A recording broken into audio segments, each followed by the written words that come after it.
Tanvi Ratna explains that Trump's latest tariff wave may look like economic nationalism, but it's actually a high-stakes, dangerous gamble.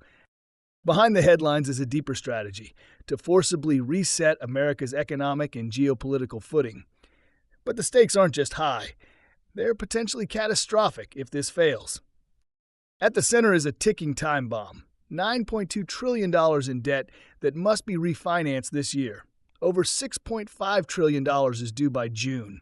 The administration is injecting uncertainty into the markets through tariffs, global tension, and surprise moves to scare investors into buying U.S. bonds. It's a risky tactic meant to push down yields and save billions in interest payments. But even cheap debt can't fix a broken balance sheet. The government is slashing spending by up to $4 billion a day in a desperate bid to close the trillion-dollar deficit.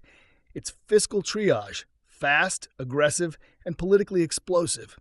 Tariffs, meanwhile, are being weaponized, not just to protect, but to force a domestic manufacturing revival. By making imports more expensive, the hope is to spark an industrial surge at home. But scaling up U.S. production isn't instant. In the short term, prices will rise, supply chains will buckle, and consumers will pay. And if this delicate balancing act fails, inflation could spiral, forcing the Federal Reserve to raise rates again. That would spike interest on the debt, overwhelm the budget, and push the U.S. toward a deep recession, or worse.